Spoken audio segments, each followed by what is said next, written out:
करवा था। वह अपने पति की सेवा करने में कोई कमी नहीं छोड़ती थी। एक कार्तिक कृष्ण पक्ष की चतुर्थी के दिन उसका पति जब नदी में स्नान लेकर रहा था तो एक मगरमच्छ उसका पैर पकड़कर नदी में ले जाने लगा।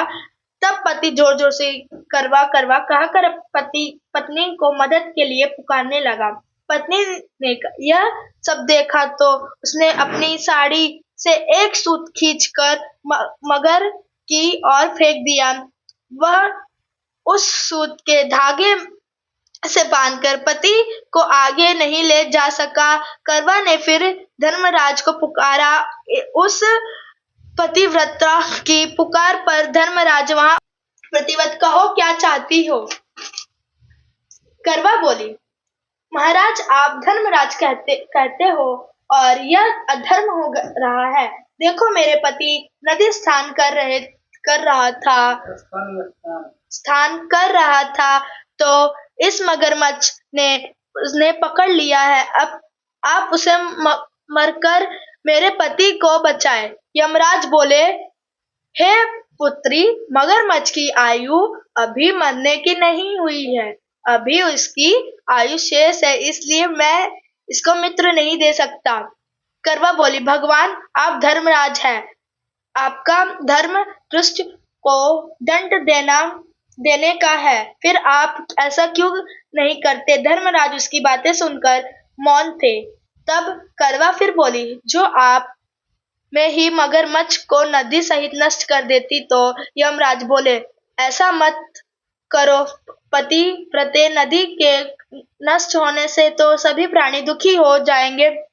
ऐसा कहकर उन्होंने उसके पति को छुड़ाकर मगर को सीधा अमपुरी भेज दिया और कहा, देवी आज कार्तिक कृष्ण पक्ष की चतुर्थी है, श्री गणेशा जी की पूजा का दिन है। तुम्हारे करवा नाम से एक यह गणेश चतुर्थी प्रसिद्ध होगी।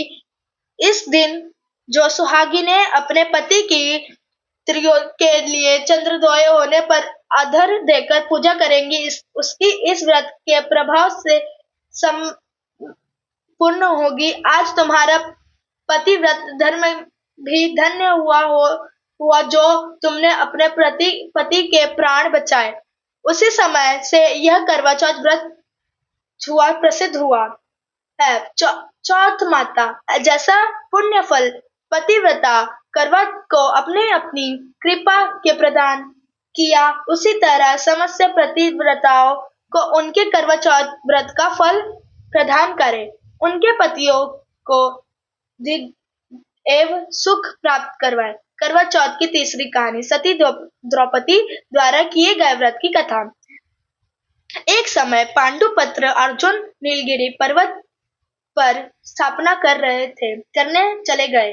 उनके पीछे उनके भ्राता और द्रौपदी को अनेक संकटों का सामना करना पड़ा। सब ही द्रौपदी भी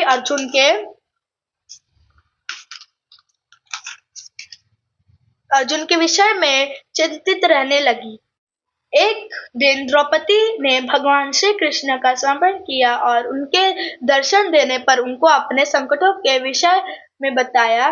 तब शोकाकुल सती द्रौपदी को देह बांधते हुए श्री कृष्ण ने संकटों के निवारण हेतु एक प्राचीन कथा सुनाकर यह वृत्तानुष्ठान करने का परामर्श दिया। उन्होंने द्रौपदी को बताया कि एक बार महिलाओं को कष्टों से दुखी देखकर पार्वती जी ने भोलेनाथ से कोई ऐसा व्रत बनाने को कहा जो सुहागिन स्त्रियों को हर प्रकार से सुखी बनाए, उनके पतियों का दीर्घ प्रदान करे, उन्हें सदा सुहागिन रखे। तब श्री शंकर जी ने उसको इस प्राचीन व्रत का वर्णन कर विवाहित स्त्रियों को हर प्रकार से सुख संपन्न रहने एवं उनके पतियों को दृढ़ प्राप्त करने वाला बताया। उन्होंने कहा कि एक समय एक ब्राह्मण परिवार था जिसमें 4 पुत्र के अलावा एक कन्या गुणवती थी। परिवार के सभी व्रती धार्मिक थे और वर्ष के सभी व्रत पूजा किया करते थे।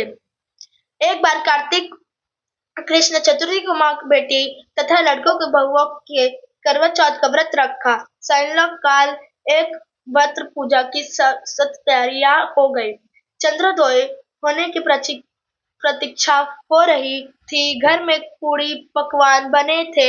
बेटी गुणवती को पकवानों से सुगंध ने उसकी भूख को जगा दिया। उसे भूखी और व्याकुल देख उसके दयालु भाइयों ने छल से भोजन करने की सोच। उन्होंने पीपल वृक्ष की आड़ में नकली चंद्रमा दिखाकर बहन गुणवती से अध्यय दिलाया और उसने उसे भोजन करा दिया। भोजन करने वह बैठी थी कि उसके ससुराल से अचानक पति मौत की खबर आ गई।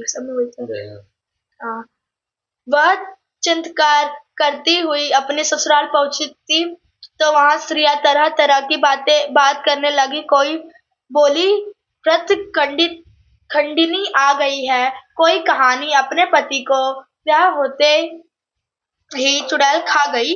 एक तो पति मरने का उसे गहरा सदमा लगा था, दूसरे स्त्रियों की ऐसी तीखी बातों से उसका मन नम्र हो गया कि वह धरती पर पछाड़ खा खा कर रोने लगी। हाय, मैं सचमुच की राक्षसनी हूँ, मैंने अपने पति को खाया है। सचमुच मैं राक्षसनी हूँ, मैंने अपने पति को खाया है। हाय, मैं इतनी भूखी थी कि मैंने भोजन नहीं अपने पति को खाकर भूख बुझाई। इस तरह विलाप करती वह गुणवती अपने पति के साथी होने के लिए भागी शमशान पहुंच गई और चिंता में कूदना की चाहती थी कि करवट की चौथ माता ने उसे रोक लिया और बोली, बेटी तुम्हारी भूल नहीं हुई, तुम्हें भाइयों ने भुलावे में डाल दिया था। देख तेरा पति अब जीवित हो उठा है, तुम घर जाकर उसकी प्रतीक्षा करो। गुणवती पर पहुंची तो उनका पति वहां बैठा मिला। घर में चारों और खुशियां छाई। स्त्रियां कहने लगी कि गुणवती का प्रतिव्रत धन्य और सत्य है। जब गुणवती सहित सब स्त्रियां ने अब अगली करवा चौथ आने पर व्रत विधि पूर्वक पालन करने का निश्चय किया। कार्तिक कृष्ण पक्ष में जब फिर करवा चौथ आई तो गुणवती ने सब भांति विधि पूर्वक व्रत किया। श्री कृष्ण जी बोले, हे द्रौपदी, तुम भी इस व्रत को करके अपने समस्त संकट दूर कर सकोगी। यह कार्तिक मास अगले ही मास है। तुम करवा चौथ व्रत को विधि पूर्वक करोगी तो अपने को सभी संकटों से मुक्त हो पाओगी। करवा चौथ की चौथी कहानी। एक वर्णिक परिवार में 7 बेटों की बहुएं थी। 6 बहुएं के पीहर वाले बहुत धनी थे और भरे पूरे परिवार के थे। छोटी साध्वी बहू के परिवार में कोई भाई बहन और नहीं था तथा वह बहुत गरीब भी थी। इसी कारण 6 बहुओं के पीहर से बहुत सा धान दहेज आया था और उसके बच्चे भी उसके भाई जब तब बहुत सा सामान भी लाते रहते थे। इस तरह परिवार में उन 6 बहुओं का बड़ा मान सम्मान था। छोटी बहू घर का सारा काम काज करती थी किंतु सभी उसकी बुराई भी करते थे। प्यार उसके सास ससुर भी नहीं करते थे और उसे खरी खोटी सुनाते रहते थे। एक दिन छोटी बहू घर से अकेली निकल पड़ी और ब्राह्मण जंगल में जाकर जोर जोर से रोने लगी। आज करवा चौथ व्रत का दिन है। उसकी जेठानिया के घर से करवा चौथ व्रत के लिए उनके भाई करवा चौथ सौभाग्य की सामूहिक पिटाइयां लेकर आए हैं।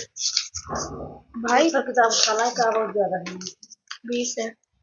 तो छोटी बहू के घर में कौन सा जो उसके लिए कुछ लाता। इसी से वह दुखी होकर जंगल में रोती हुई विचारने लगी।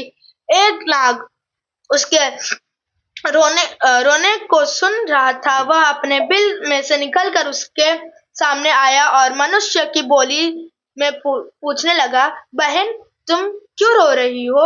आज तो करवा चौथ का व्रत है, हंसी खुशी व्रत करो। छोटी बहू पहले तो नाग को देखकर डर गई, फिर साहस करने बोली, आज करवा चौथ व्रत का दिन है। सब बहुओं के भाई आज करवा और बहुत सा सामान लेकर आए होंगे। मेरे पीहर में कोई नहीं है जो मेरे लिए करवा और सामान लाता। काश मेरे भी भाई होता जो मेरे लिए करवा लाता। यह सुनना को दया आई और बोला, बेटी तुम अपने घर जाओ, शायद तुम्हारा कोई मुंह बोला भाई घर पर करवा लेकर आए। यह सुन छोटी बहू घर आकर संतोष से सब कामों में लग गई।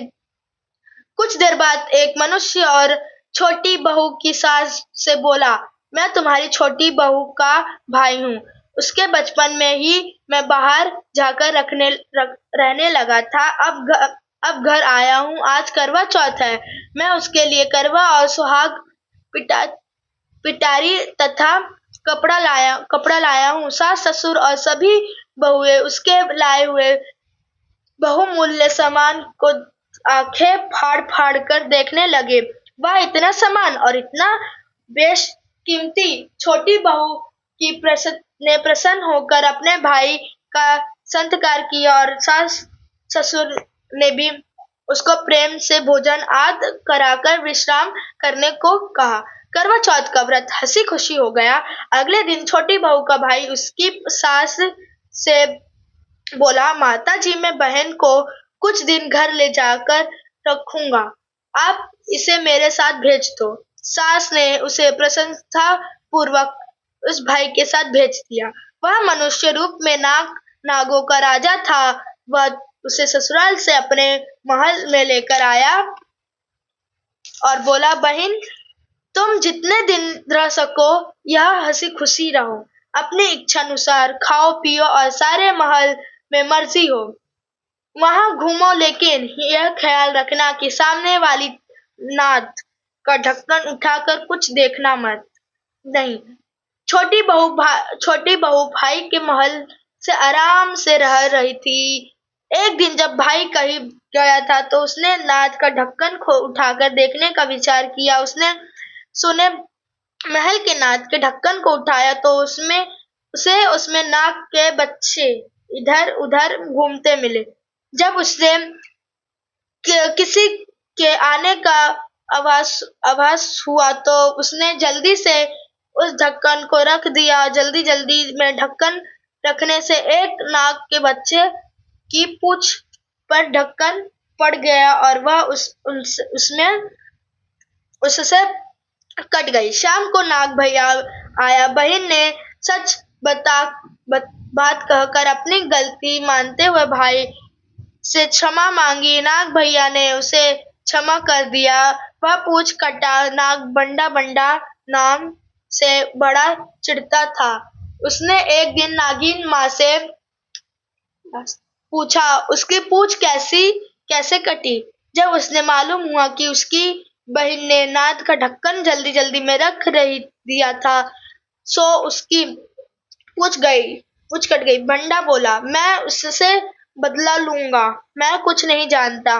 माँ ने उसे समझाया कि यह गलती से हुआ था, जानकर तो नहीं किया था। बंडा बोला, यह मैं नहीं जानता, मैं उससे जरूर बदला लूंगा। एक दिन बंडा अपनी बहन के घर चुपचाप पहुंचकर छिप गया। यह अवसर की तरह की था कि उसे काट कर घायल करे। कमरे में जाकर बंडा छिपा था। छोटी बहू बैठी थी, वही उसकी सास आई और बातों में उसने बहू से सब पूछा। बहू तुझे सबसे प्यारा भाई कौन लगता है? बहू ने तुरंत प्रश्न होकर कहा, माता जी मुझे तो बंडा भैया सबसे प्यारा लगता है। बंडा यह बात सुन रहा था। वह सोचने लगा, मुझे दिक्कत है जो मैं अपनी बहन को जान बूझकर काटने आ गया हूँ। वह वहां से चुपचाप लौटने लगा। तभी उसे याद आया कि कल करवा चौथ का व्रत होने वाला है। ये भी पढ़ना है। उसने वहां से लौटकर करवा और अन्य ढेर सारा सामान इकट्ठा किया और अपनी बहन के घर लेकर पहुंच गया। बहन और उसकी सास ने उसका बहुत प्यारा स्वागत सत्कार किया। जब वह अपने घर पहुंचे तो माँ ने पूछा, क्या तुमने अपनी बहन से बदला लिया? ले लिया। भांडा बोला, माँ वह तो मुझे सबसे ज्यादा प्यार करती है, ऐसी बहन से कोई बदला लिया जाता है क्या। अब तो भंडा अपनी बहन के घर हर करवा चौथ पर करवा और अन्य सामान लेकर लेकर जाने लगा। सब लोग भाई बहन के प्यार से बहुत खुश हो गए। करवा चौथ माता तुमने छोटी बहू के जैसे दुख के दिन फेरे, उसी तरह अपने अन्य व्रत करने वाली माता बहनों को दुखों से दूर रखना और सुहागिनों को उनका सुहाग अक्षय अक्षय कर उनके सब प्रकार से संतानों सहित मुख संपत्ति प्रदान। इसमें खड़ा हो जाता है ना। हाँ। माता जय करवा मैया, जो व्रत करे तुम्हारा, जो व्रत करे तुम्हारा, प्यार करो नैया। ओ सब जग की हो माता, हो मेरी।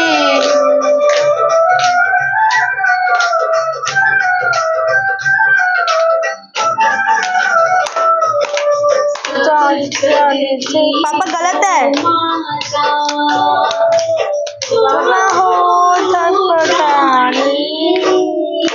मैया तुम हो रुद्राणी,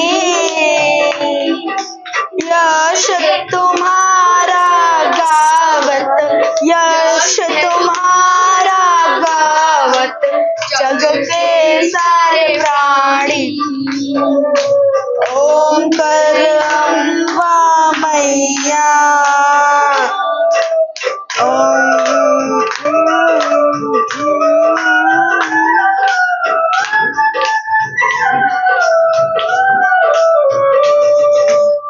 कार्तिक कृष्ण चतुर्थी, जो जो नारी व्रत करती, जो नारी व्रत करती, दीर्घायुपति होवे, दीर्घायुपति होवे, दुख सारे हरती। ओम जय करवा मैया।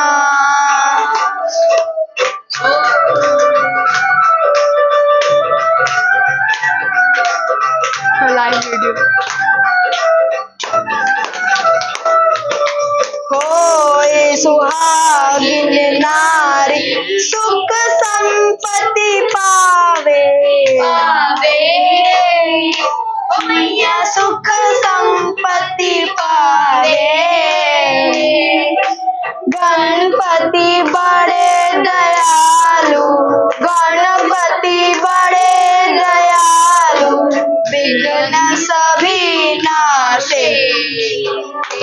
ओम जय करवा मैया।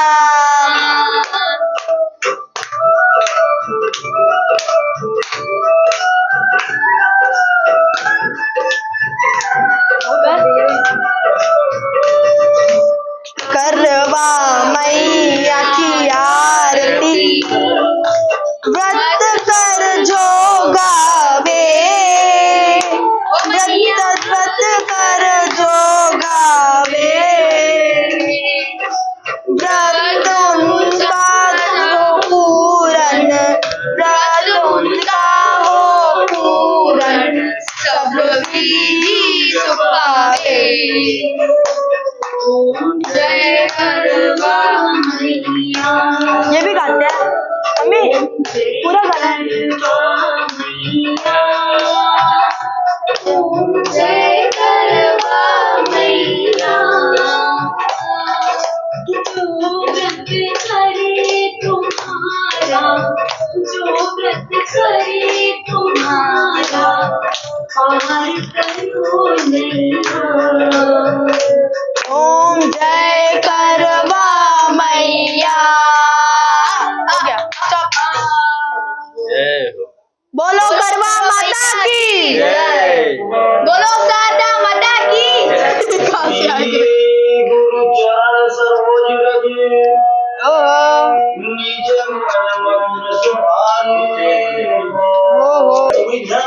Amazing discounts on international flights with Gilbert's Big Travel Save. Sorry. Get a range of over 1,200 kilometers on a full tank. It's unbelievable. It's strong hybrid.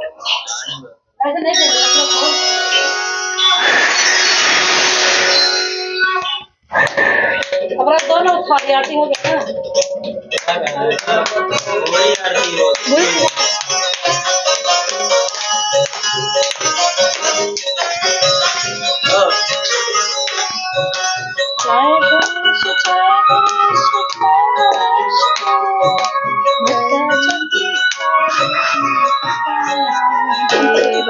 जय गणेश जय गणेश जय गणेश देवा जय गणेश जय गणेश जय गणेश देवा माता जाकी पार्वती पिता महादेवा माता जाती पार्वती पिता महादेव एक दंत दयावंत चार भुजाधारी एक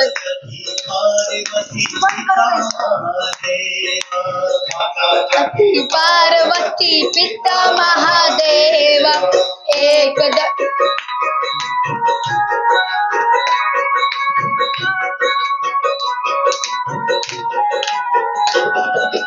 एक दंत दयावंत चार भुजाधारी एक दंत दयावंत चार भुजाधारी मस्तक सिंदूर सोहे मूस की सवारी मस्तक सिंदूर सोहे मूस की सवारी गणेश जय गणेश जय गणेश माता जाकी पार्वती पिता महादेव गणेश जय गणेश देव माता जाकी पार्वती पिता महादेव अंधन को आँख लगे